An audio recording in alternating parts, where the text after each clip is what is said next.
दोस्तों आज हम बात करने वाले हैं मार्केट में मिलने वाले हेयर फॉल और हेयर लॉस के दो सबसे ज्यादा पॉपुलर और नेचुरल सॉल्यूशंस के बारे में। सबसे पहला एक आयुर्वेदिक हेयर ऑयल जिसे काफी यूट्यूबर्स भी प्रमोट कर रहे हैं, काफी सेलिब्रिटीज भी प्रमोट कर रहे हैं, बड़े बड़े प्रोमिसेस कर रहे हैं कि ये हेयर फॉल को कंट्रोल करेगा, हेयर ग्रोथ भी कर सकता है। और दूसरा सोल्यूशन है हेयर ग्रोथ सीरम, जिसे काफी यूट्यूबर्स तो प्रमोट कर ही रहे हैं, लेकिन आप स्पेशली देखोगे कि यूट्यूब पे जो डर्मेटोलॉजिस्ट हैं, डॉक्टर्स हैं, वो भी एक हेयर ग्रोथ सीरम को ज्यादा रेकमेंड करते हैं एक हेयर ऑयल से। Hair oil is a big no for us.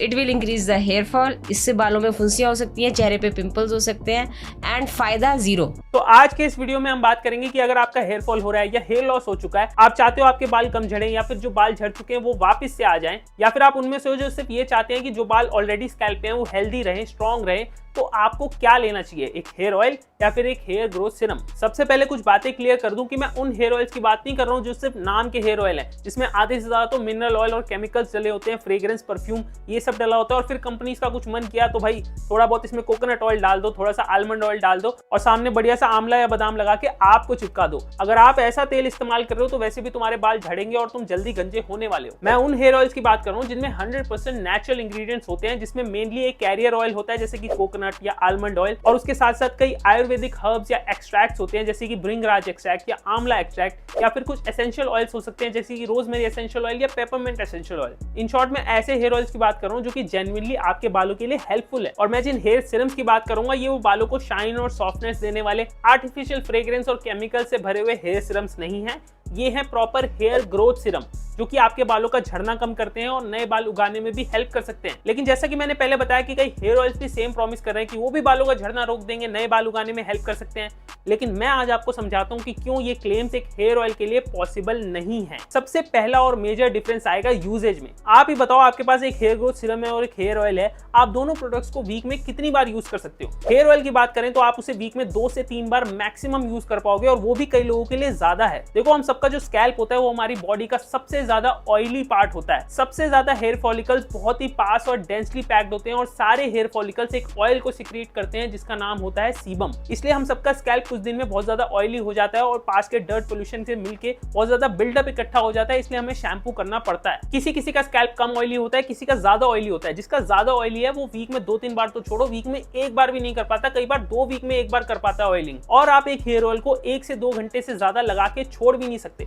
अगर आप एक हेयर ऑयल को बहुत ज्यादा देर तक अपने स्कैल्प पे रहने दोगे तो वो आपके पोर्स को ब्लॉक कर सकता है, आपको डैंड्रफ की प्रॉब्लम हो सकती है, इचीनेस की प्रॉब्लम हो सकती है। कई लोग हेयर ऑयल को रात भर रखने के लिए रेकमेंड करते हैं, लेकिन मैंने कभी भी ऐसा नहीं कहा, और ऐसा आपको नहीं करना चाहिए क्योंकि आपको डैंड्रफ की सीवियर प्रॉब्लम हो सकती है। ऑयलिंग आप तभी करो जिस दिन आपको शैम्पू करना है, और शैम्पू करने से 1-2 घंटे पहले आपको अपने स्कैल्प पे ऑयल लगाना चाहिए और उसके बाद शैम्पू कर लेना चाहिए। वहीं अगर हम एक हेयर ग्रोथ सीरम की बात करें तो इसे आप डेली यूज कर सकते हो, क्योंकि इसका जो टेक्सचर होता है वो बिल्कुल वाटरी, एकदम पानी की तरह होता है। आप इसे रात भर लगा के रख भी सकते हो, या आपके स्कैल्प में झट से एब्जॉर्ब हो जाता है, और सुबह उठ के आपको शैम्पू करने की भी जरूरत नहीं है। और आपका स्कैल्प टाइप नॉर्मल हो, ड्राई हो या ऑयली, कोई भी हेयर ग्रोथ सीरम को यूज कर सकता है। तो इसका मतलब हुआ कि हम हेयर ग्रोथ सीरम को रोज यूज कर सकते हैं, ज्यादा टाइम लगा के रख सकते हैं, और हमारा स्कैल्प टाइप कोई भी हो हम हेयर ग्रोथ सीरम यूज कर सकते हैं। तो अब आप डिफरेंस देखो, एक हेयर ऑयल को मिल रहे हैं वीक में 2 से 3 दिन मैक्सिमम, और एक हेयर ग्रोथ सीरम को मिल रहे हैं वीक में 7 दिन। एक हेयर ऑयल को मिल रहे हैं 1 से 2 घंटे, और एक हेयर सीरम को मिल रहे हैं 10 से 12 घंटे। कौन ज्यादा बालों के लिए हेल्पफुल है? किससे बालों की रीग्रोथ पॉसिबल हो सकती है, किससे बालों का झड़ना कम हो सकता है?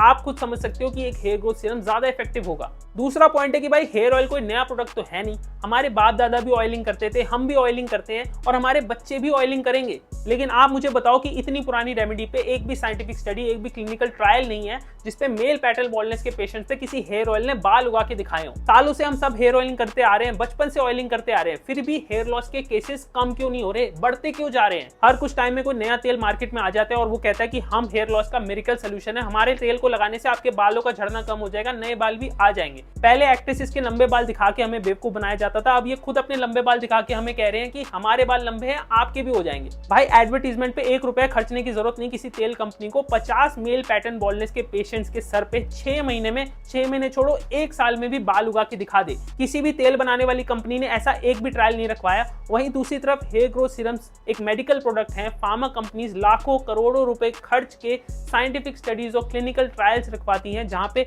नए नए इंग्रेडिएंट्स, नए नए मॉलिक्यूल्स को अलग अलग मेल पैटर्न बॉल्डनेस के पेशेंट्स पे ट्राई किया जाता है और साइंटिफिक स्टडीज और रिजल्ट्स के बेसिस पे जो मॉलिक्यूल्स काम करते हैं उनसे नए नए प्रोडक्ट्स बनाए जाते हैं और मार्केट में लाए जाते हैं। इसीलिए एक हेयर ग्रोथ सीरम से रिजल्ट मिलने के चांसेस ज्यादा होते हैं। जब मैं छोटा था तो मेरे घर में एक हरे रंग का फोन होता था, बड़ा सा, जिसपे एक डायल होता था जिसे घुमा के मैं खेलता था उसके साथ। लेकिन आज मेरे पास वो फोन नहीं है, आज मेरे पास एक स्मार्टफोन है। अब वो फोन किसी के पास होगा ना इक्का दुक्का, तो वो एक एंटीक की तरह पड़ा होगा घर में कहीं, क्योंकि टाइम के साथ साइंस और टेक्नोलॉजी तरक्की करती है, नई नई चीजें मार्केट में आती हैं जो कि हमारी लाइफ को आसान करती हैं। इसलिए जब साइंटिस्ट और डॉक्टर्स कोई नया तरीका मार्केट में ढूंढ के लाते हैं जो हेयर लॉस को क्योर कर सकता है, हेयर लॉस में हेल्प कर सकता है, तो उस पर आपको भरोसा करना चाहिए ना। देखिए, मैं किसी हेयर ऑयल को खराब या बुरा नहीं कह रहा हूँ, बहुत से अच्छे हेयर ऑयल मार्केट में मिलते हैं। मैं खुद रेगुलरली ऑयलिंग करता हूँ अपने बालों पे, लेकिन एक हेयर ऑयल जो करता है वही काम तो वो करेगा ना। हेयर ऑयल का काम है आपके स्कैल्प को नरिशमेंट देना, आपके बालों को डीप कंडीशनिंग देना, शाइन देना, सॉफ्टनेस देना,